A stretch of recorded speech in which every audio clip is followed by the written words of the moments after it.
Hello बच्चों, मैं विकास कुमार स्वागत करता हूं आप सभी को अपने YouTube चैनल विकास मैथ्स ज्ञान पर। तो बच्चों, आज से हम लोग क्लास 10th मैथमेटिक्स की शुरुआत करने जा रहा हूं, जिसमें से क्लास 10th मैथमेटिक्स का फर्स्ट चैप्टर है वास्तविक संख्या यानी रियल नंबर्स।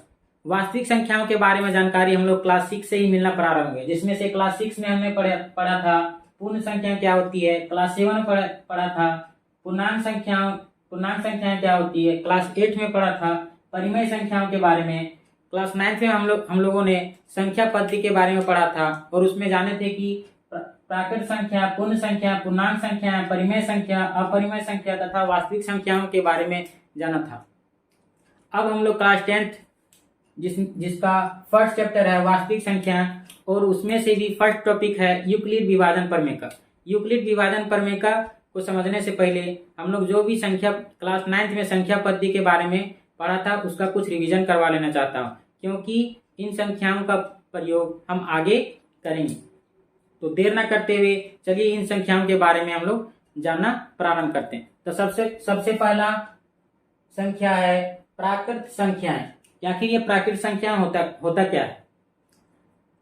अगर मान लिया जाए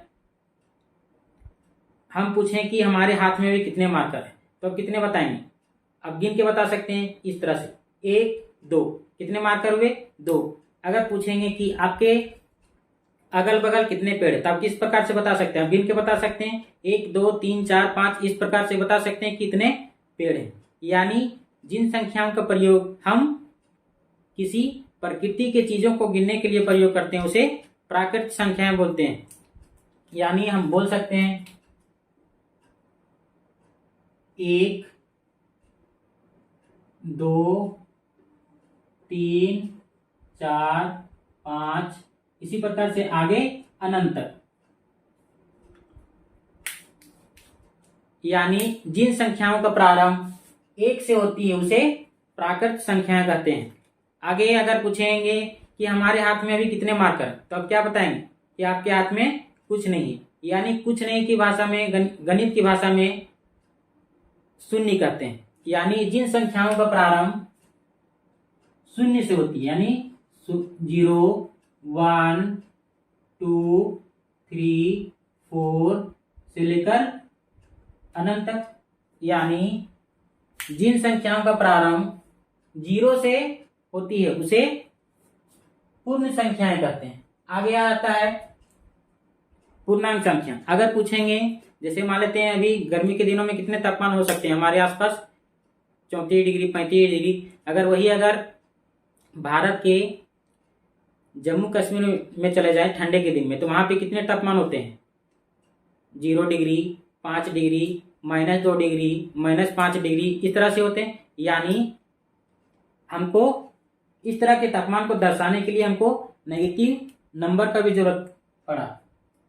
यानी ये तो पूर्णांक संख्या है, इसके साथ जैसे 0 1 2 3 4 से लेकर इधर अनंत तक, उसी प्रकार इधर नेगेटिव नंबर से लेकर माइनस अनंत तक और इधर प्लस अनंत तक। यानी यहां से देख सकते हैं, यहां से जीरो से प्रारंभ है ही, इसके साथ माइनस वाले भी संख्याएं इसमें हैं।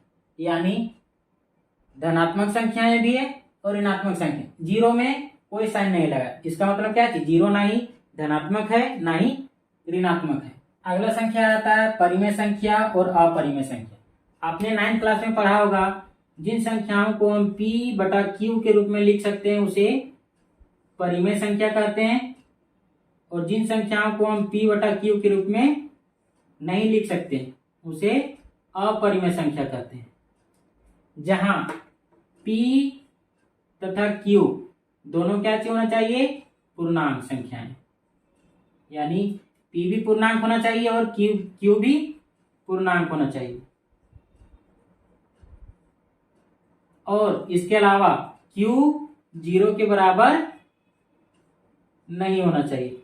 यानी जिन संख्याओं को हम P/Q के रूप में लिख सकते हैं जहां P और Q दोनों क्या चीज कौन सी संख्या होनी चाहिए, कैसी संख्या है, पूर्णांक संख्या है, और Q 0 के बराबर नहीं होना चाहिए। अगर मान लेते हैं Q 0 के बराबर हो जाता है तो ये संख्या कैसे हो जाएगा, अपरिभाषित। गणित की भाषा में उसको क्या चीज बोलते हैं, जैसे मान लेते हैं 1/0, ये कैसी संख्या है, अपरिभाषित संख्या है, अपरिभाषित। इसलिए Q 0 के बराबर नहीं होना चाहिए। जैसे मान लेते हैं उदाहरण के लिए देखते हैं 1/2, 3/5, 0, 2, 2 को भी हम P/Q के रूप में लिख सकते हैं। अगर मान लेते हैं इसके नीचे 1 लगाते हैं तो ये क्या चीज, 2 भी पूर्णांक है और इसके अलावा 1 भी पूर्णांक है। अगर 2 को भागा देंगे तो फिर भी 2 आएगा रिजल्ट, 2 भी पूर्णांक है और 1 भी पूर्णांक है, यानी जितने भी पूर्णांक है इसके नीचे अगर 1 लगा दें, 1 1 1 1, सभी के नीचे 1 लगा दें तो ये सारे संख्या P/Q के रूप में व्यक्त होगी। तो यानी जितने भी पूर्णांक हैं सभी परिमेय संख्या होगी, ठीक है ना। अब आ जाते हैं अपरिमेय संख्या के बारे में।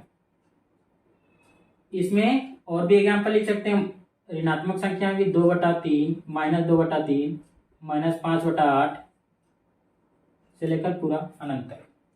अब आते हैं अपरिमेय संख्याओं के बारे में। हमने अपरिमेय संख्याओं के बारे में 9th क्लास में पढ़ा है। जिन संख्याओं को हम P/Q के रूप में नहीं लिख सकते हैं उसे अपरिमेय संख्या कहते हैं। जैसे √2, √3, ये हम इसको ऐसे भी तो लिख सकते हैं। हम क्या चीज बोले, जैसे जितने भी पूर्णांक हैं सभी के नीचे अगर 1 बैठा देंगे तो इसको कैसे व्यक्त कर सकते हैं, P/Q के रूप में लिख सकते हैं। आप लोग बोल सकते हैं यहां पर भी तो P/Q के रूप में लिखा हुआ है, लेकिन क्या चीज, P क्या चीज, पूर्णांक है क्या, नहीं। पूर्णांक संख्या इस तरह की संख्या होती है, लेकिन ये क्या चीज, पूर्णांक संख्या नहीं। नीचे वाले तो पूर्णांक है लेकिन क्या चीज, ऊपर वाला पूर्णांक है नहीं है। इसलिए √2 को हम कौन सी संख्या बोलते हैं, अपरिमेय संख्या। इसी प्रकार √3 भी हो सकता है, और कैसी संख्या हो सकती है, 3.75292। इसी तरह से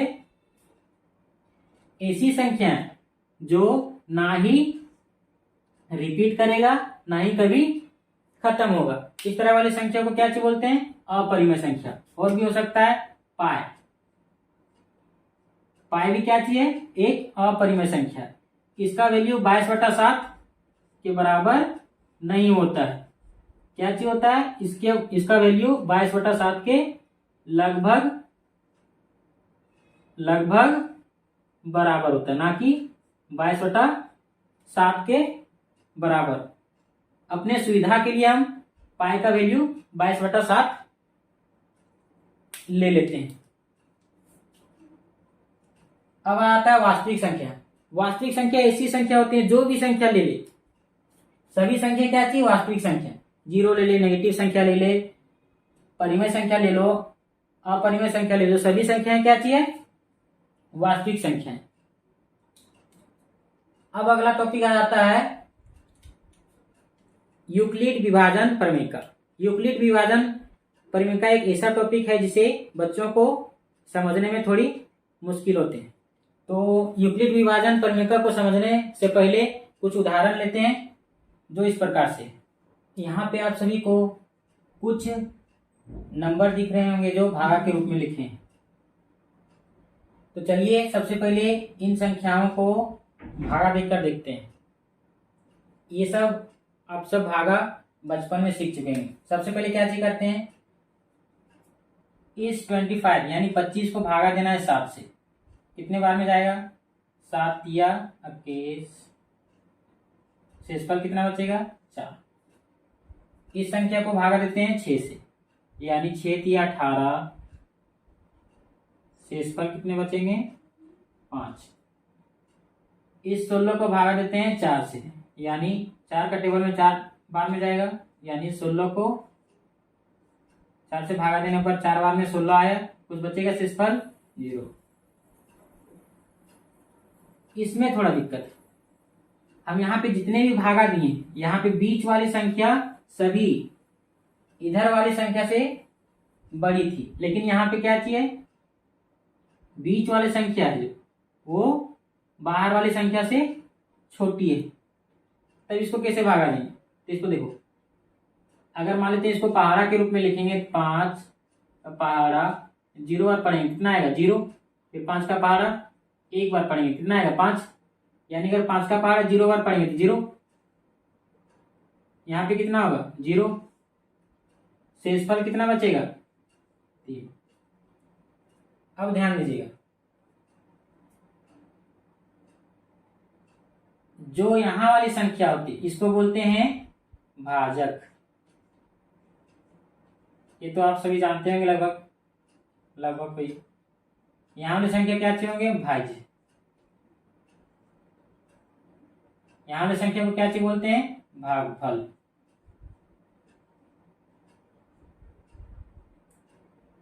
और यहां वाली संख्या को क्या चाहिए बोलते हैं शेषफल।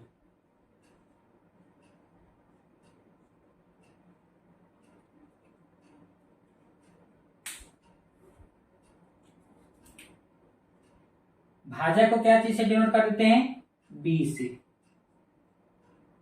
भाज्य को ए से, भागफल को क्यू से और शेषफल को आर से। अगर इस संख्या को हम लिखना चाहते हैं किस प्रकार से लिख सकते हैं, यानी 25 बराबर इस संख्या को इस संख्या से गुना करना है, यानी 7 गुना 3 प्लस 4। अगर इधर 25 है तो इसको कैसे लिख सकते हैं, 7 या 21 प्लस 4 कितना हुआ 25, इसके बराबर हुआ। इसी प्रकार इस संख्या को भी लिख सकते हैं, यानी 23 बराबर 6 गुना 3 प्लस 5। उसी प्रकार यहाँ पे 16 बराबर 4 गुना 4 प्लस 0। यहाँ पे कैसे लिख सकते हैं, 3 को 5 गुना 0 प्लस 3, क्योंकि यहाँ पे शेष कितना बचा है 3। अब ध्यान दीजिएगा, इस संख्या को हमने क्या चीज लिखा था, बीच वाली संख्या को किससे डिनोट किया था ए से, यानी ये ए के बराबर है। और यहाँ यानी बीच वाली बाहर वाली संख्या इसको किससे डिनोट किए थे बी से।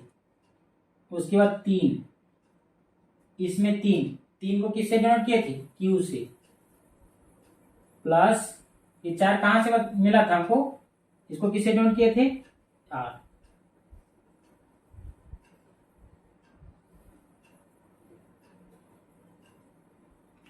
अब ध्यान देने वाली बात है, यहां पे अगर मान लेते हैं शेषफल 7 से ज्यादा बच रहा है, इसका मतलब आपने यहाँ पे जो भी नंबर है उसको सही तरीके से भागा नहीं किया है, एक बार और जाएगा भागा और जाएगा, ठीक है ना। यहाँ पे जितने भी भागा दिए हैं उसमें देख सकते हैं कि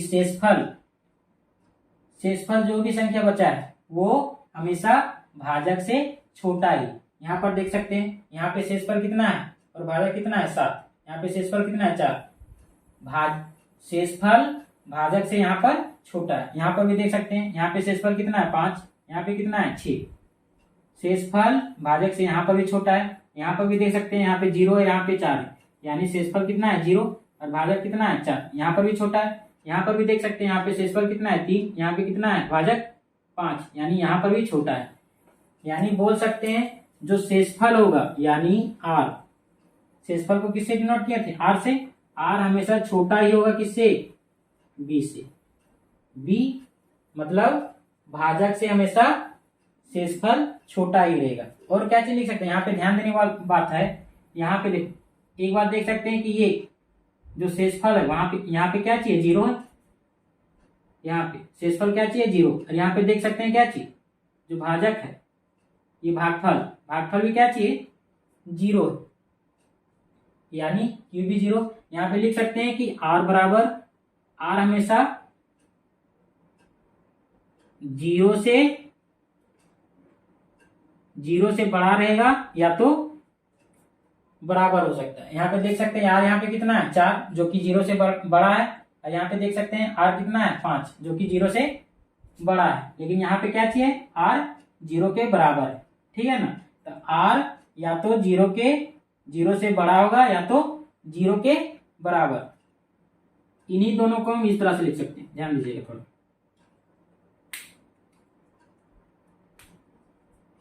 इसको कैसे लिख सकते हैं हम, इसको अगर दोनों को मिला दे तो कुछ इस प्रकार से लिख सकते हैं, r क्या चाहिए 0 के बराबर या तो 0 से बड़ा होगा हमेशा, और r क्या चाहिए b से छोटा है। तो कुछ इस तरह का कंडीशन, यानी यहाँ पे देखा जाए तो हम यहाँ पे भागा ही दिए, ठीक है ना। कुछ इसी प्रकार से यूक्लिड विभाजन प्रमेयिका है, यहाँ पे भी यही कंडीशन मिल रहा है। अगर मान लेते कोई भी संख्या को भागा देंगे, कोई भी संख्या को हम इस तरह से लिख सकते हैं भागा देने पर, और जो r है, r किसके किसके बीच हो सकता है, 0 से बड़ा या तो 0 के बराबर, और जो भाजक है उससे छोटा। कुछ यहाँ पर भी कंडीशन इसी प्रकार से। अब देखते हैं कि यूक्लिड विभाजन परिमिका क्या सिखाता है। दो धनात्मक पूर्णांक, यानी धनात्मक पूर्णांक a और b, दो धनात्मक पूर्णांक a और b दिए रहने पर, यानी जो भी a और b है वो कैसा संख्या है, धनात्मक पूर्णांक। धनात्मक पूर्णांक मतलब क्या चीज, यहाँ पे जो a और b है ये कभी भी ऋणात्मक संख्या नहीं होना चाहिए। यहाँ पर भी देख सकते हैं धनात्मक, ये भी धनात्मक, यहाँ पे धनात्मक, यहाँ पर भी धनात्मक, ठीक है ना। यानी ऋणात्मक संख्याएं नहीं होना चाहिए। आगे देखते हैं, दो धनात्मक पूर्णांक a एवं b दिए रहने पर ऐसी अद्वितीय पूर्ण संख्याएं, पूर्ण संख्याएं कौन कौन होना चाहिए, धनात्मक पूर्णांक। सबसे पहले समझते हैं धनात्मक पूर्णांक क्या चाहिए। तो धनात्मक पूर्णांक 1, 2, 3, 4, 5 से लेकर अनंत तक इस तरह से। पूर्णांक संख्याएं और भी होती है, 0 भी होती है और ऋणात्मक संख्या भी होती है, लेकिन वो संख्याएं को नहीं लेना है। कौन सी संख्या लेना है, ये भी की जगह में धनात्मक पूर्णांक, यानी 1 से जो प्रारंभ होती है, यानी बोल सकते हैं इसको प्राकृत संख्याएं के बाद। और आगे है पूर्ण संख्या, यानी Q और R कैसा होना चाहिए, पूर्ण संख्या। पूर्ण संख्या किसको बोलेंगे, जो 0 से प्रारंभ होती है। आगे हमने बताया ये सब संख्याओं के बारे में से लेकर अनंत तक, यानी Q और R 0 हो सकते हैं। जैसे यहाँ पे देख सकते हैं, यहाँ पे Q का वैल्यू कितना है 0 है, और यहाँ पे R भी एक बार क्या चाहिए 0। अगर इस तरह से अगर दो धनात्मक पूर्णांक a और b दिया रहेगा तो पूर्ण संख्याएं Q और R इस प्रकार से विद्यमान होगा कि कोई भी संख्या को हम इस प्रकार से लिख सकते हैं। ये हुआ यूक्लिड विभाजन प्रमेय का।